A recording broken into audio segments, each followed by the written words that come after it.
سے فارغ ہیں، آگے آ جائیں، یہاں آ جائیے، آ جائیے،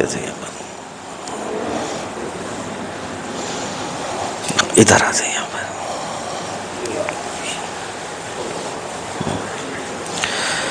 نحمدہ ونصلی علی رسولہ الکریم، اما بعد فاعوذ باللہ من الشیطان الرجیم، بسم اللہ الرحمن الرحیم۔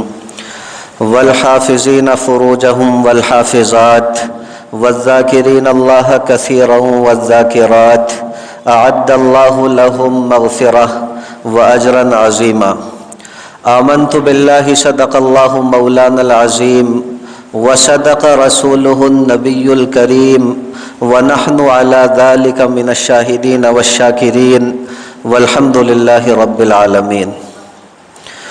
میرے محترم بزرگوں، بھائیوں اور دوستوں، اس عنوان سے متعلق بیان کا سلسلہ چل رہا ہے کہ شرم و حیا کا اسلام کی نگاہ میں کیا مقام ہے۔ اسی عنوان کو سامنے رکھ کر پچھلے ہفتے میں نے آپ کے سامنے یہ بات رکھی تھی کہ بد نظری کتنا سنگین گناہ ہے۔ آج دیکھیں، میں آپ کے سامنے اس عنوان سے متعلق کچھ باتیں رکھوں گا کہ بد نظری کے اوپر دنیا میں نقد کس قدر سزا ملتی ہے اور بد نظری کرنے والوں کا کیسا عبرتناک انجام ہوتا ہے۔ بس آپ اللہ رب العزت سے دعا فرما دیں کہ صحیح صحیح باتیں میری زبان سے کہلوا دے اور ہم سبھی کے لیے ان باتوں کو کارآمد اور نفع بخش بنا دے۔ دیکھیں، بد نظری اور بد نگاہی کی ایک قسم یہ ہے کہ کسی کے مکان میں سوراخ، کھڑکی یا دروازے سے جھانکا جائے۔ حدیث مبارکہ کے اندر اس عمل پر بڑی ہی سخت وعید آئی ہے، یہاں تک کہ گھر والے کو یہ اختیار دیا گیا ہے، گھر والے کو یہ اجازت دی گئی ہے کہ گھر کے اندر جھانکنے والے کی آنکھ پھوڑ دے۔ نبی کریم سرور دو عالم صلی اللہ علیہ وسلم ارشاد فرماتے ہیں، ان امرؤ اطلع علیک بغیر اذن، کہ اگر کوئی بندہ، اگر کوئی شخص بغیر اجازت کے آپ کے گھر میں جھانکے، فخذفتہ بحصاۃ فقفأت عینہ، تو آپ کنکری اٹھا کر کے اس سے مارے، تو آپ کنکری اٹھا کر اس کے ماریں جس سے اس کی آنکھ پھوٹ جائے۔ اور فرمایا ما کان علیک من جناح، ایسا کرنے سے آپ کے اوپر کوئی گناہ بھی نہیں ہوگا۔ اس سے آپ اندازہ لگا سکتے ہیں کہ بد نظری کتنا سنگین گناہ ہے۔ علامہ ابن جوزی علیہ الرحمہ اپنی کتاب تلبیس ابلیس کے اندر لکھتے ہیں کہ ابو عبداللہ ابن الجلا کہتے ہیں کہ میں ایک مرتبہ کھڑا ہوا، ایک عیسائی لڑکے کے چہرے کو للچائی ہوئی نگاہوں سے دیکھ رہا تھا۔ ابو عبداللہ بلخی علیہ الرحمہ میرے قریب سے گزرے، پوچھا کہ کیسے کھڑے ہیں؟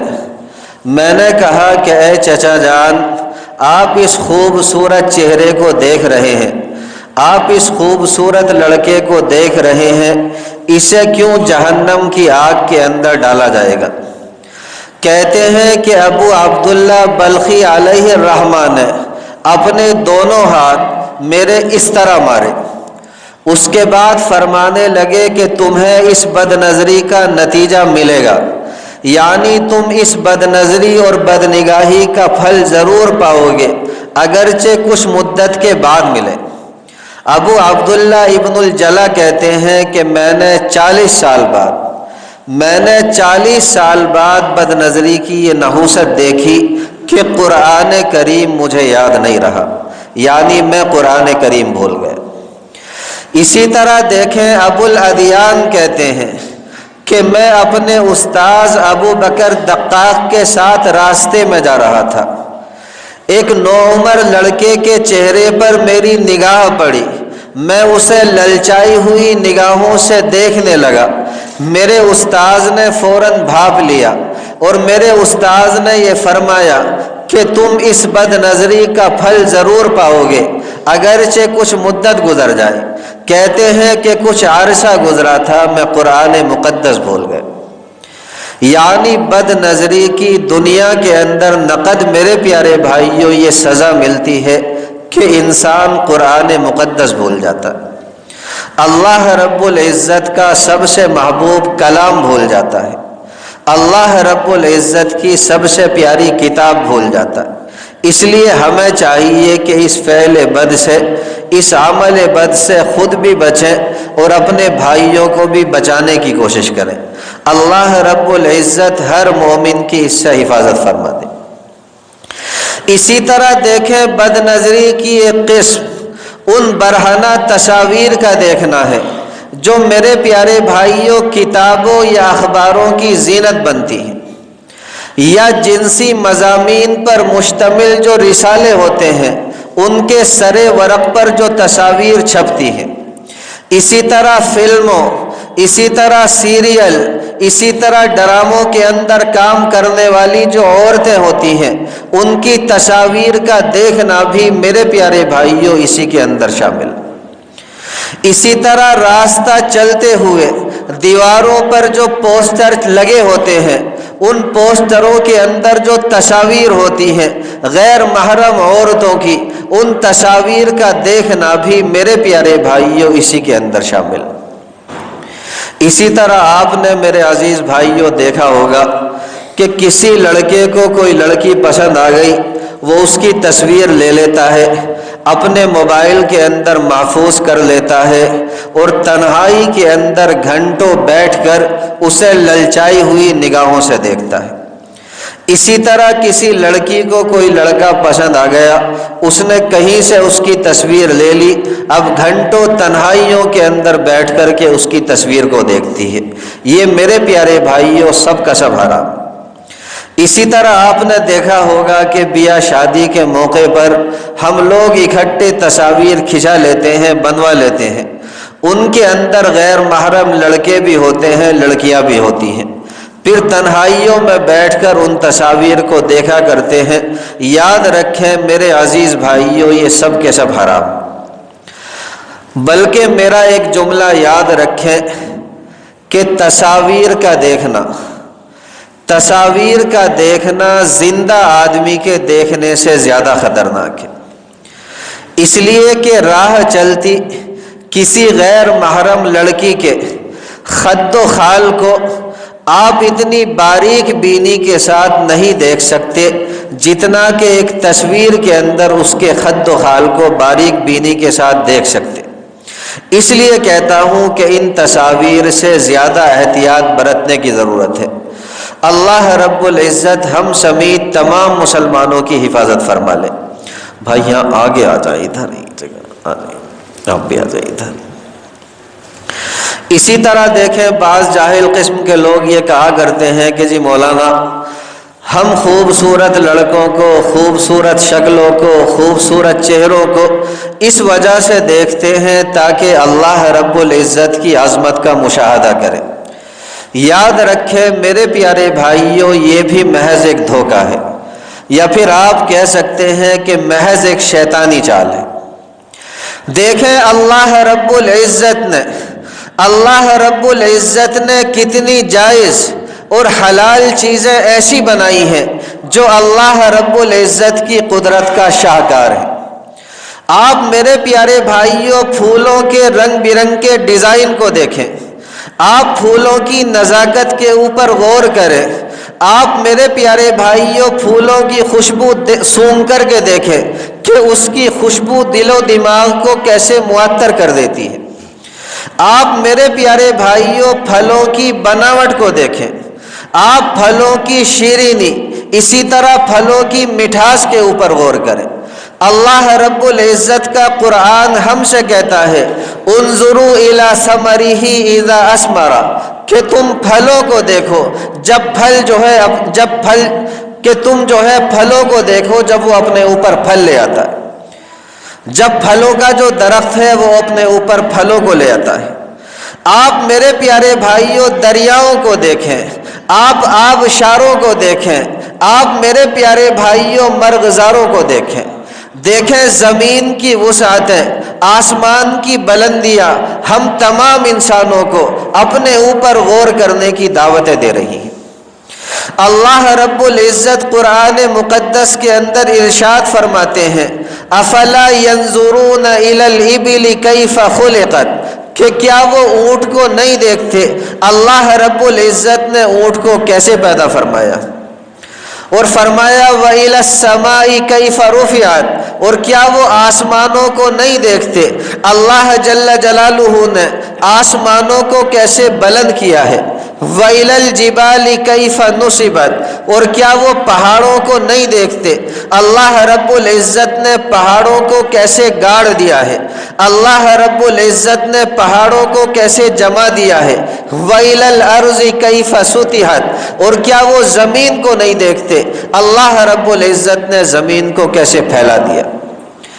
میرے پیارے بھائیوں، غور کرنا ہے تو آپ سورج کو دیکھیں، آپ چاند ستاروں کی خوبصورتی کو دیکھیں، ان کے حسن و جمال پر غور کریں۔ کیا ہوا کے اندر اڑتے ہوئے خوبصورت پرندے، اسی طرح پانی کے اندر تیرتی ہوئی رنگ برنگی جو مچھلیاں ہیں، وہ میرے پیارے بھائیوں غور کرنے کے لیے کم ہیں؟ کیا غور کرنے کے لیے صرف خوبصورت چہرے رہ گئے ہیں؟ کیا غور کرنے کے لیے صرف خوبصورت شکلیں رہ گئی ہیں؟ یہ میرے پیارے بھائیوں انتہائی بیہودہ قسم کا ایک عذر ہے، یا پھر آپ کہیں کہ انتہائی بیہودہ قسم کی ایک سازش ہے جو شیطان کی طرف سے ہوتی ہے ہمیں بہکانے کے لیے۔ اللہ رب العزت ہر مومن کی اس سے حفاظت فرمائے۔ دیکھیں حضرت عثمان غنی رضی اللہ تعالی عنہ کی خدمت میں ایک مرتبہ ایک شخص آیا راستے میں جس کی نگاہوں نے خطا کی تھی۔ آسان لفظوں میں کہیں کہ اس کی نگاہ کسی غیر محرم کے اوپر پڑی تھی۔ عثمان غنی رضی اللہ تعالی عنہ نے اس کی نگاہوں کو دیکھ کر پہچان لیا اور فوراً ارشاد فرمایا ما بال اقوام یترشح الزنا من اعینہم، کہ اس قوم کو کیا ہو گیا کہ بے محابہ چلے آتے ہیں، آسان لفظوں میں کہیں کہ ایسے ہی منہ اٹھائے ہمارے پاس چلے آتے ہیں جبکہ زنا ان کی آنکھوں سے ٹپک رہا ہوتا ہے۔ وہ شخص بڑا حیران ہوا اور حیران ہو کر کے کہنے لگا کہ حضرت کیا ابھی بھی وحی کا سلسلہ باقی ہے؟ یعنی کیا ابھی بھی اللہ رب العزت کی جانب سے وحی آتی ہے؟ عثمان غنی رضی اللہ تعالی عنہ نے فرمایا نہیں، یہ تو ایک مومن کی فراست ہے، اور فرمایا اتقوا فراست المومن، آپ ایک مومن کی فراست سے بچیں، آپ ایک مومن کی فراست سے ڈریں، فَإِنَّهُ يَنظُرُ بِنُورِ اللَّهِ، کیونکہ وہ اللہ رب العزت کے نور سے دیکھتا ہے۔ اور یاد رکھیں بدنگاہی کرنے کی وجہ سے ہماری نگاہوں کے اندر ایک ایسی ظلمت پیدا ہو جاتی ہے کہ جو اللہ والے ہوتے ہیں وہ میرے پیارے بھائیوں اپنی بصیرت کی نگاہوں سے اس ظلمت کو دیکھ کر کے پہچان لیتے، جبکہ جو بندہ نیک ہوتا ہے، متقی ہوتا ہے، پرہیزگار ہوتا ہے، اس کی نگاہوں اور آنکھوں کے اندر میرے پیارے بھائیوں ایک قسم کا نور ہوتا ہے۔ مرقدہ وبرد مضجعہ، اپنی کتاب آپ بیتی کے اندر لکھتے ہیں کہ ایک شخص کا جب مرنے کا وقت قریب ہوا تو اسے کلمہ طیبہ لا الہ الا اللہ محمد الرسول اللہ پڑھنے کی تلقین کی گئی۔ وہ شخص جواباً کہنے لگا کہ میری زبان حرکت نہیں کرتی، یعنی میں زبان سے کلمہ طیبہ لا الہ الا اللہ محمد الرسول اللہ ادا کرنا چاہتا ہوں، لیکن میری زبان پر یہ کلمہ جاری ہونے کے لیے تیار نہیں۔ لوگوں نے پوچھا کہ بھائی اس کی وجہ کیا بنی؟ کہنے لگا کہ ایک عورت میرے یہاں تولیہ خریدنے کے لیے آئی تھی، وہ مجھے اچھی لگی اور میں للچائی ہوئی نگاہوں سے اسے گھورتا رہا، اس کی نحوست مجھے آج یہ ملی کہ میری زبان پر کلمہ طیبہ لا الہ الا اللہ محمد الرسول اللہ جاری ہونے کے لیے تیار نہیں۔ تو پتہ چلا کہ بد نظری کی دنیا کے اندر ایک نقد یہ بھی سزا ملتی ہے کہ بد نظری کرنے والے کو میرے پیارے بھائیوں اس دنیا سے جاتے ہوئے کلمہ طیبہ لا الہ الا اللہ محمد رسول اللہ نصیب نہیں ہوتا۔ اس لیے کہتا ہوں کہ ہمیں اس گناہ سے بہت ہی زیادہ بچنے کی ضرورت ہے۔ اسی طرح دیکھیں علامہ ابن جوزی اپنی کتاب غالباً تلبیس ابلیس کے اندر یہ واقعہ نقل کرتے ہیں کہ مصر کی جامع مسجد کا ایک مؤذن تھا، وہ اذان دینے کے لیے مسجد کے مینارے پر چڑھا تاکہ اذان دے۔ پڑوس میں جو گھر تھا اس گھر کی چھت پر اس کی نگاہ پڑی تو اسے ایک خوبصورت عیسائی لڑکی نظر آئی۔ سوچا کہ نئے کرایہ دار معلوم ہوتے ہیں، اذان کے بعد جا کر کے تعارف کروں گا۔ مؤذن نے اذان دی۔ اذان دینے کے بعد میرے پیارے بھائیوں پڑوسی کے گھر گیا، جا کر کے دروازے پر دستک دی۔ لڑکی کے والد سے ملاقات ہوئی۔ ملاقات کے دوران مؤذن کو پتہ چلا کہ لڑکی کنواری ہے، ابھی شادی نہیں ہوئی۔ مؤذن نے لڑکی کے باپ سے کہا کہ میں آپ کی لڑکی سے شادی کرنا چاہتا ہوں۔ لڑکی کے باپ نے کہا کہ ہم آپ کی شادی اپنی بیٹی سے ضرور کر دیں گے، لیکن ہماری شرط یہ ہے کہ تمہیں ہمارا مذہب قبول کرنا پڑے گا، یعنی آپ کو عیسائی بننا پڑے گا۔ اس مؤذن کے اوپر شہوت کا ایسا بھوت سوار تھا، اس مؤذن کے سر پر شہوت کا ایسا غلبہ سوار تھا کہ اس نے فوراً ہاں کر دی۔ لڑکی کے باپ نے کہا کہ آپ چھت پر آ جائیں، یہاں چھت پر بیٹھ کر تسلی سے اور تفصیل کے ساتھ بات کریں گے۔ میرے پیارے بھائیوں مؤذن سیڑھیاں چڑھنے لگا، اچانک اس کا پاؤں پھسلا، وہ گردن کے بل گرا اور میرے پیارے بھائیوں اس دنیا سے رخصت ہو گئے۔ یعنی اسے نہ تو وہ لڑکی ملی اور ساتھ ساتھ میرے پیارے بھائیوں اپنے ایمان کو بھی خیر آباد کیا گیا، یعنی مسلمان بھی نہیں رہا۔ اسی کو شاعر کہتا ہے نہ خدا ہی ملا نہ وصال صنم، اور نہ ادھر کے رہے نہ ادھر کے ہم۔ اس لیے بار بار کہتا ہوں کہ آج ہمارے نوجوانوں کے اندر یہ بد نظری اور بد نگاہی کا جو گناہ ہے وہ میرے پیارے بھائیوں بہت ہی زیادہ جگہ پکڑ چکا ہے۔ اس سے ہمارے بڑوں کو بھی بچنے کی ضرورت ہے اور ہمیں اپنے بچوں اور نوجوانوں کو بھی بچانے کی ضرورت ہے۔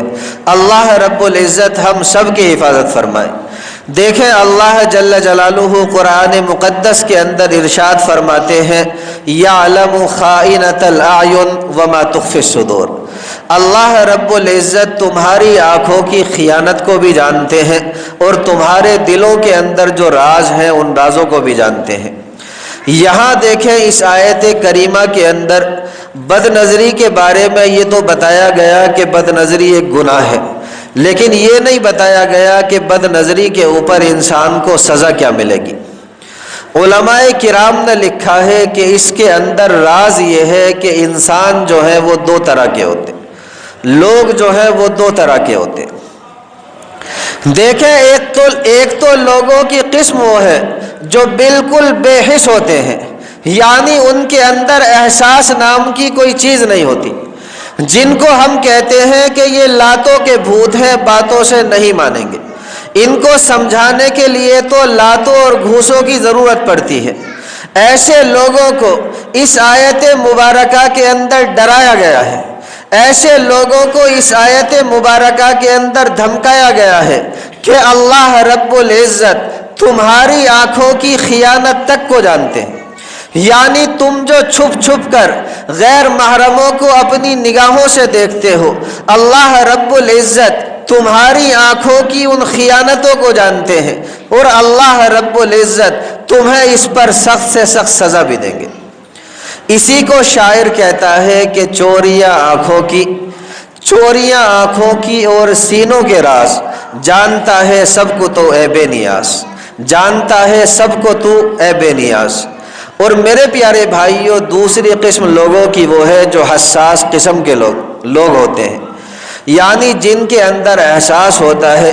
انہیں اگر یہ پتہ چل جائے کہ ہمارے مالک کو ہماری کرتوت کی خبر ہو گئی، ہمارے رب کو ہماری کرتوت کی خبر ہو گئی، تو وہ مارے شرم کے پانی پانی ہو جاتے۔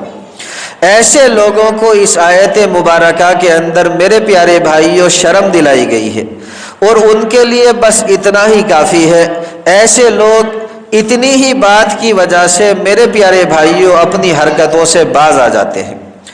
دیکھیں حدیث مبارکہ کے اندر ہمیں یہ بتایا گیا ہے کہ بد نظری کے اثرات میں سے ایک اثر یہ ہے کہ انسان کے چہرے کو بے نور کر دیا جاتا ہے، یعنی انسان کے چہرے کی رونق باقی نہیں رہتی۔ دیکھیں حدیث مبارکہ کے اندر آتا ہے، نبی اکرم صلی اللہ علیہ وسلم ارشاد فرماتے، آپ صلی اللہ علیہ وسلم نے ارشاد فرمایا، لَتَحُسَّنَّ أَبْصَارَكُمْ لَتَحْفَظَنَّ فُرُوجَكُمْ أَوْ لَيَكْشِفَنَّ اللَّهُ وُجُوهَكُمْ، کہ یا تو تم لوگ اپنی نگاہوں کو نیچی رکھو اور اپنی شرمگاہوں کی حفاظت رکھو، یا پھر اللہ رب العزت تمہاری شکلوں کو بدل دیں گے، تمہاری صورتوں کو بگاڑ دیں گے۔ اور شکلیں بدلنے کی ابتدا میرے پیارے بھائیوں یہی سے ہوتی ہے کہ انسان کے چہرے کو بے رونق بنا دیا جاتا ہے، یعنی انسان خوبصورت ہوتے ہوئے بھی میرے پیارے بھائیوں کسی کو اچھا نہیں لگتا۔ یہ کچھ باتیں آج میں نے آپ کے سامنے رکھ دی، باقی آنے والے ہفتوں میں انشاءاللہ ثم انشاءاللہ اور بھی تفصیل سے آپ کے سامنے رکھوں گا۔ اللہ رب العزت سے دعا فرما دیں کہ جو باتیں کہہ دی گئی اللہ رب العزت ہم سمیت دنیا کے اندر بسنے والے تمام مسلمانوں کو عمل کی توفیق مرحمت فرما دیں۔ وما علینا الا البلاغ۔